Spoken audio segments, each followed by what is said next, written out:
Bebop.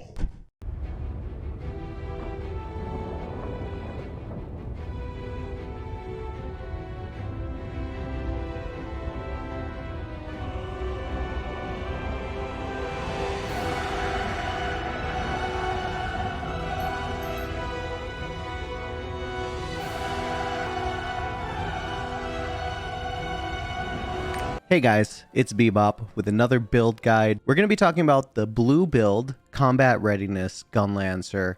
It is probably my favorite class and spec to play in the game. I played for a bit on Russia, and I played the Lone Knight or red build for a little while, but then switched to blue and really fell in love with how this build works, how it feels to play. I really enjoy it. Gunlancers, they are extremely durable. They can dish out a ton of damage, and they have very high uptime because they can stand in pretty much everything, and they're basically invincible. The only things you'll find yourself having to get out of are one-shot mechanics or, really the big gimmicks on a lot of the fights. So an important thing to note about Gunlancers is they are not tanks. They are damage dealers. Their job in the party is to deal damage, and at the same time they offer a lot of utility. They are very defensive and durable, as I stated. They offer some party defense, they offer some buffs to your party, but they are not tanks, but they are tanky. They are durable. And it's important to note that, because I see a lot of people playing Gunlancers who come into this game probably thinking they want to play a tank, and tanks don't exist in this game. There are tanky classes, but there are no tanks. So I'll see Gunlancers built like this sometimes with these engravings, which essentially you're not really filling your role as a damage dealer with these engravings. Now, if you find it fun to play like this, absolutely. I'm all about things that are just about having fun. Fun is subjective. But if your goal, like me, is to do the highest content as soon as it comes out, then you need to play the role, as it's supposed to be played, which is a damage dealer. And it's also important to note that Gunlancers are not supports. You're not there to fulfill the role of a support like a bard or a paladin or later on the artist. You offer some support utility. And you can flex support in some daily content like Guardian raids. Maybe for stuff on farm, you can definitely run Vaultin now with the right gear, with the right item level, without running any supports, especially if you know the fight. Almost everything is avoidable. Almost all damage is avoidable. You can competently play that without supports, and you could definitely have a Gunlance flex into that role. But for progression, I don't recommend replacing a support with a Gunlancer. It's going to be a little bit more difficult. It's going to be a little bit more taxing. You're probably going to have more wipes, and it's not going to be as forgiving as if you were running with an actual support. Now that we've got that out of the way, this is the build I'm running going into Vicus this week. Hopefully, maybe, we'll see. So let's talk about skills. And the skills I'm running for this build are pretty standard. Just like with any class in the game, there is some flexibility based on your comp, based on the fight that you're doing. You can switch out certain abilities. So this is just going to be an all-purpose kind of general build that we're running. The abilities in this build are going to be based around, how many skill points I have. It might shift around for you. Definitely check out Maxroll. I think they have a very competent blue Gunlancer raid guide, and you can find these abilities there. Let's get into it. So the first ability I'm running here is Shield Bash. Shield Bash is an amazing gap closer ability. If you run these tripods, you're going to find that it does decent damage too. It is a front attack, and with the new balance changes, this skill actually does weak point, so it does destruction. Very helpful for Vaultin, very helpful for other fights. It really fills a gap that was present before. So Shield Bash, the tripods I'm running are Nimble Movement, okay, gives you some more attack speed. Weak Point Detection, giving you more damage to push immune foes, so bosses. And Additional Hit, so it's going to do some more damage and it's going to hit twice. And what's great about this ability, like I said, is it's a really good gap closer. It does weak point, it's a frontal attack, so it does a decent amount of stagger as well. So because it has such a low cooldown, 9 seconds, I am running the quick recharge rune, which is a chance to reduce my cooldown times. One thing about Gunlancers, they have kind of high cooldowns for a lot of their heaviest damage abilities, and having this rune on this ability is very helpful. The next ability I'm running is Leap Attack. Leap Attack is one of your higher damage abilities. It gives you a little bit of mobility as well, the ability to jump out of certain mechanics if you need to, and to position yourself. With running the tripods that I'm running, it also leaves an area of effect on the ground, which will do some dot damage to enemies as well. The tripods I'm running for it are direct hit, so 33% extra damage while landing, electric field, leaving that AoE on the ground, and low shock, which is a double jump, and it does some extra damage on that second hit. For this one, I'm running a Galewind rune, so this is just to get this ability off faster. We're going to use this rune. So the next ability I'm running is Shield Charge. So Shield Charge is a decent ability. It actually is a multi-hit ability that can do some decent damage. And what's really helpful about this ability is because you are so slow as a Gunlancer, especially in this build that I'm running here, it gives you some extra mobility, gives you a way to get around the map, gives you a way to position. And that's going to be really important because there are going to be some times where you can't tank something, where there's like a main gimmick that you really have to avoid, or it's an automatic one-shot or a party wipe. The tripods I'm running for this ability are Enhanced Strike, so some extra damage. I run Quick Pace. I want to be able to get around faster. It's definitely filling a gap, having that lack of mobility. And then I run Destruction Charger, again, more damage. And I'm running a Galewind rune on this as well. The next ability I'm running, and this is baseline, you're always going to have this on a Gunlancer no matter what build you're in, is the Bash ability. The Bash is a huge buffing ability for you. It also is a counter. You're not going to use it as a counter a ton. Only in some niche situations you might need 2 counters. For instance, if you're the only one left alive on Vaultin, in the ghost phase, and you need to counter all the ghosts, you definitely want to use this as a counter. And you're going to find yourself as a Gunlancer so invincible, you might be the last one left alive a lot. So I've used this before on Vaultin in that exact situation where I'm the only one left. I need to get multiple counters. I'll hold this ability as a counter, but mostly you're going to use it to buff yourself. And if you check out these tripods that I'm running on it, you'll see why. Armor Destructor. So this is going to lower your foe's defense, and that's huge. So by 12% for 10 seconds. So it's a pretty long buff, especially since the cooldown on this ability is 10 seconds. So you can keep this 100% uptime, which is great. That's utility added to your party and more damage for you as well if the boss is taking more damage. The next tripod I'm running is Ready Attack. Now, this is huge. This is one that I definitely recommend you get that level 5 tripod ASAP because you're going to be giving yourself a massive amount of attack power. This is a really, really powerful buff ability for you. It's 5 seconds. You can keep pretty high uptime on that attack power buff.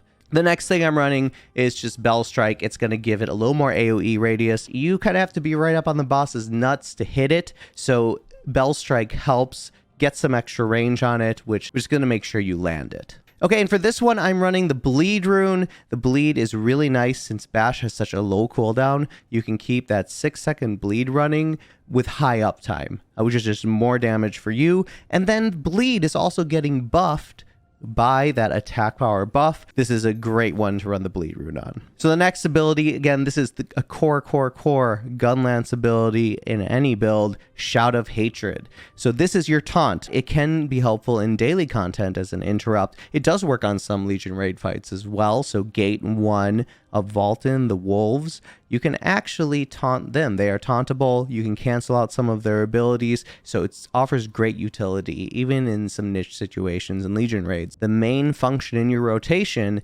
is to build your shield gauge. It generates a lot of specialty meter, which is going to help you keep your shield up. So the first tripod I'm running is Quick Prep. Your goal as a blue Gunlancer is to try to keep 100% uptime on your shield if you can.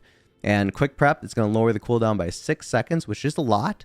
Keep in mind, this is a 30-second cooldown, so this is one you definitely want to have that high cooldown gem on. And I do recommend putting this at a level 5 tripod as well. The next tripod I'm running is Shield. Now, the importance of Shield is because you do not generate specialty meter with this ability unless your shield is off. So you're leaving yourself vulnerable as a blue lancer for a while when you're casting this ability to gain your specialty meter. So we run shield to offer that little bit of protection and close that gap while we have our specialty shield off. And the next thing is the reason we get that huge specialty gain.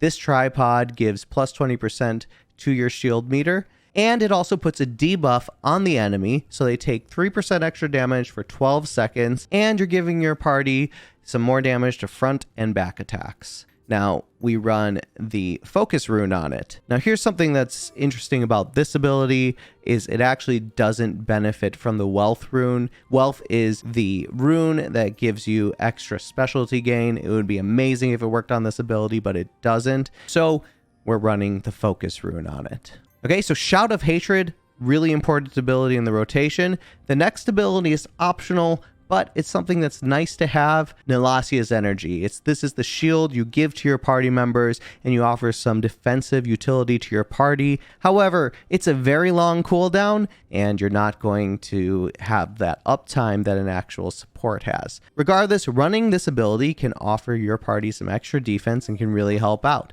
Now, these are the tripods I'm running on Nilasia's Energy. So I'm running Quick Prep. So remember we said it has a very long cooldown, and we're trying to reduce it here. We're running Effectiveness as well. So not only does it provide the shield, but it also gives your party damage reduction at the same time. And the last tripod we're running is Survive. So this one creates a shield on all of your party, and it lasts 6 seconds. And the rune I'm running on Nilasia's Energy is Rage, which gives you some attack and move speed for 6 seconds while the ability is used. So the next ability I'm running is Dash Upper Fire. So this is one of the best counters in the game. I was running 7 at this before I hit level 60, but when I hit level 60, I decided to move my skill points to make my highest damage abilities level 12. So this is 5 now, and the only tripod I'm running on it is Excellent Mobility. So it just gives you a longer dash. I can almost counter across the whole platform on Vaulton with this Excellent Mobility ability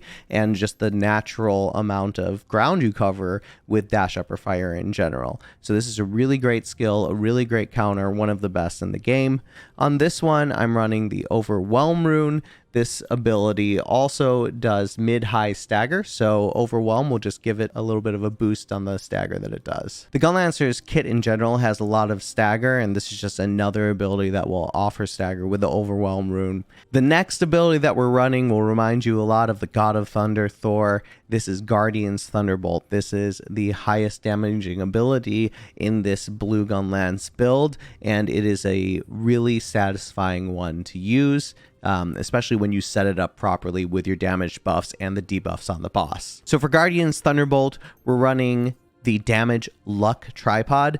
This is a very, very good tripod, and it does a massive amount of damage. With this one, you definitely need to make sure you're right on top of the boss because you want to guarantee that hit of that extra bolt. This is a great one to add some extra damage to that Guardian Thunderbolt ability. The next tripod I'm running is Tough Strike, so it's going to boost that damage even further of your highest damaging ability. And the last tripod I'm running is Light Stalk, which is going to shoot multiple thunderbolts and inflict a lot more damage. And the rune I'm running on Guardian's Thunderbolt is Galewind. Guardian's Thunderbolt is an ability that can get canceled, so we run Galewind to make sure this thing is almost instantaneous. We want to make sure it goes off. So these are the skills I'm running in this Blue Gunlancer build. Next, let's take a look at the stats and engravings that I'm running as well. In this build, we want to stack as much spec as possible. Not only does spec increase the amount of specialty meter you gain and the rate at which you gain it, but it's going to give your basic blue skills more damage. So you see I'm running 1601 specialization, so my basic skill damage is doing 252% more damage. It also adds damage to your awakening skills as well. But this is why we are called a Blue Gunlancer. We're running blue abilities, our basic abilities, and we're stacking spec so they do a ton of damage. Your secondary stat is going to be crit. Crit you want to run on your neck. Crit is going to just amplify that jacked up damage with specialty of your blue abilities, so crit you'll run on your neck as well. And here are the engravings that I'm running on this Blue Gunlancer. So this is kind of what I put together now. This is what I plan to go into Vicus with, and I think this is more than enough for now. and I'll tell you kind of what I'm thinking as additions to this in the future. So blue Gunlancers are kind of known as being one of the cheaper classes to build and gear up, and that's because they only need to run level 1 of their class engraving. The combat readiness engraving gives you plus 20% to your normal skill damage, so your blue skill damage as we discussed, and that's present at every level, whether you run it at level 1 or whether you run it at level 3. So that's why we only need level 1 of this engraving, because other skills at level 3 are going to be more of a benefit. We're really after that plus 20% normal skill damage. The next engraving I am running is Barricade. Barricade is a nice one to have because you get a flat 16% damage while you're shielded. You're pretty much always shielded. So Barricade is an amazing one. It's kind of a no-brainer. There's no downside to it. Run that at level 3. The next one we're running as well is Stabilized Status. Stabilized Status, again, there's no negative effect to this engraving as well, and when your health is above 80%, you're going to do a flat 16% more damage. As a Gunlancer, your health is pretty much always above 80, if not 100. There's going to be a rare situation, maybe during progression, where you're going to find your health dips, but using a health potion, I don't have many because I barely use them on this character, using a health potion will bring you right back up. The next ones I'm running are Grudge, and Grudge is a great engraving for a Gunlancer because 20% extra damage really means nothing to you. When you take 0 damage, 20% of 0 is nothing. So running Grudge is kind of a free 20% extra damage. Run it on a Gunlance. I don't care how you feel about Grudge on any other character. It has virtually no downside for a Gunlancer. The next one is Cursed Doll. Again, we're not really using health potions, and on the rare occasion I use a health potion, it is just because I made some mistake and need to get myself back into stabilized status. But Cursed Doll, if you're not using health potions, this one also has no downside, and it gives you a 16%, which is a very, very healthy attack power boost. And the next one I'm running is, I was able to squeeze in Adrenaline 1. One thing Gunlancers do lack is crit. Even though you put some on your neck, you might be running the Lost Cliff card set, you're still going to find yourself not popping those yellow numbers as much as you'd like, so Adrenaline will help out with that. Now, if I wasn't so cheap, I probably could have Adrenaline 2 going into Vicus. I went with Adrenaline 1 because I really didn't want to spend the gold. So where I see myself going with this build is eventually I want to get at least Adrenaline 2 and add it to all these tripods I'm running right now. In a perfect world, I would be running all these tripods at level 3, including Adrenaline, Combat Readiness still at level 1, but in order to do that, I will have to cut a 9/7 stone. I don't see it happening anytime soon, but I am totally fine with the build I'm running right now going into Vicus. So for gear, I'm running a 2-2-2 set. Eventually, I'm going to be running the full Nightmare set. So I'm running the helm and the Gunlance with Nightmare Flower. And then I'm running gloves and shoulders, Poem of Salvation. So that's going to be some extra damage. I'm also running the Argos 2-piece with some extra crit, because again, that's an area in which the blue Gunlancer is lacking. And for cards, I'm running the Lost Cliff 12-piece Awakening, which gives some extra crit as well. And I'm running gems on pretty much all of my abilities. I prioritize cooldown gems on the highest cooldown ones, and I'm prioritizing damage on Guardian's Thunderbolt, for instance. That's my highest damaging ability, so I have the level 9 gem there. Again, you're going to want to get them on all of your damage and high cooldown abilities. Okay, so let's check out what the rotation is with the Gunlancer. My opening is always going to be Shout of Hatred. And Shout of Hatred, you can actually hit it at a pretty long distance. What you can do to avoid some damage while you're building your shield meter is you can hit the enemy or the boss with the edge of this ability, and it's going to build a decent amount of shield. So as you can see, it's filled my specialty gauge halfway through. I can activate my shield at any time, and it's just going to deplete the gauge as the shield is active and when you take damage. The next ability I usually run, since I started from far away with my Shout of Hatred to hit the edge, I'll usually hit with my Shield Bash as a gap closer.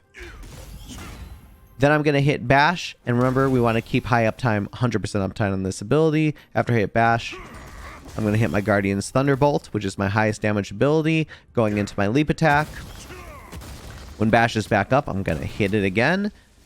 And then I'm just going to keep going with this rotation, using shield charge again for some extra damage, and then weaving in my Shout of Hatred as well for more shield gauge, but also to keep up the debuff on the boss. Dash Upper Fire, if it's a fight with a lot of counters, I'll usually hold this ability so I can hit the counters. If it's a fight that doesn't have a ton of counters in it, I'll usually use Dash Upper Fire to add some extra stagger, and then maybe a little bit of extra damage as well in the rotation while my other abilities are on cooldown. And I almost forgot to talk about the Awakening ability I'm running as a part of this rotation.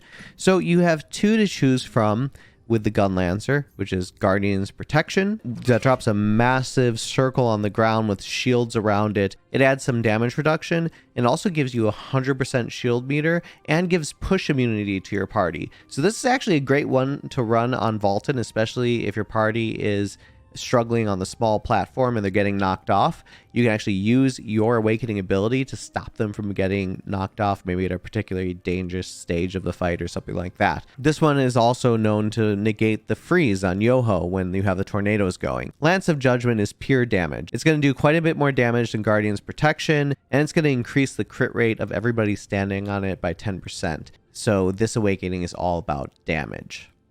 So let's see some gameplay of this build. Let's just go into a Descaluta here. Matchmaking.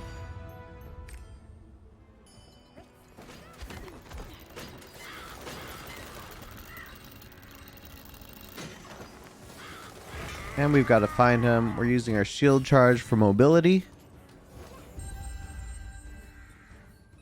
Here he is. Hit him with our taunt first, and then we're going to gap close with our shield bash. Oh, he jumped out of our Guardian's Thunderbolt. No worry, we'll get more in. And we're going to make sure to keep our bash up. It accidentally countered there, or it wasn't an intentional counter, although you can just make people believe that it was intentional.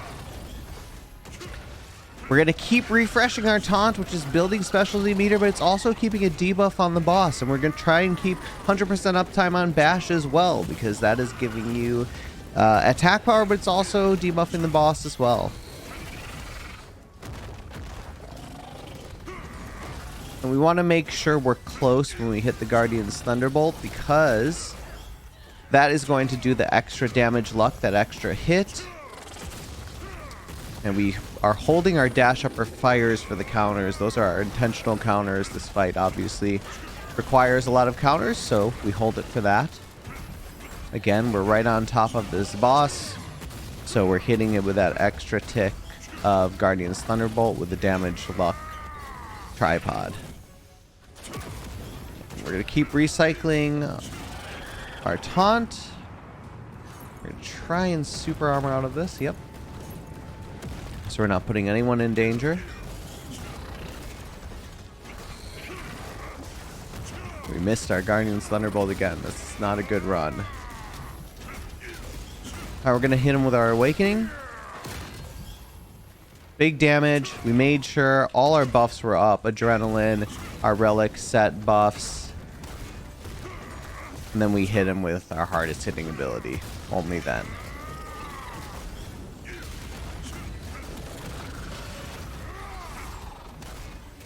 Remember to pepper in Elastius to protect your team. And then also remember, you can hit him with the edge of your Shout of Hatred, with the edge of your taunt. And you can still generate that meter. You can still get that taunt off. It has a pretty wide AoE radius.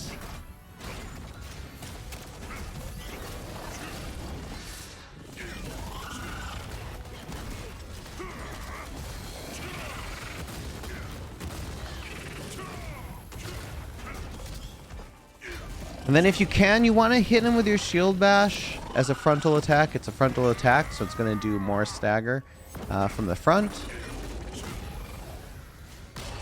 And then don't forget to take your shield off when you need to move, because you are super slow with it on.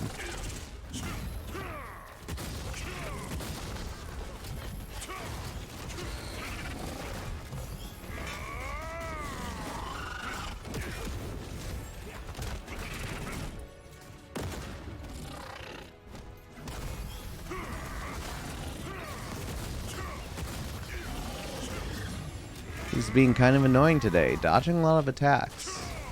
One thing you want to keep in mind with your taunt is because you have your shield off when you do it, it is interruptible, so you want to make sure that you're doing it in places where you can absolutely get it off. That is integral to your rotation.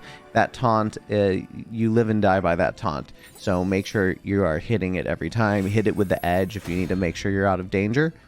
And yeah, that's pretty much rotation. Not a perfect gameplay example, but still pretty decent. This is basically what you want to do with this build. So thank you guys for watching. Like and subscribe if you enjoyed the video. I plan on making even more content in the near future, so come back for more. I also am streaming on Twitch. We have Vicus coming up this week, hopefully, as long as it comes out. I'll be doing my Gunlancer Thursday, Friday, and Sunday streams, usually at 9 p.m. EST. And then we'll be doing a Monday, Tuesday, Wednesday prog run on hard mode Vicus as well, and I'll be playing my Paladin for that. So thanks again for watching, and we'll see you guys next time. Bye.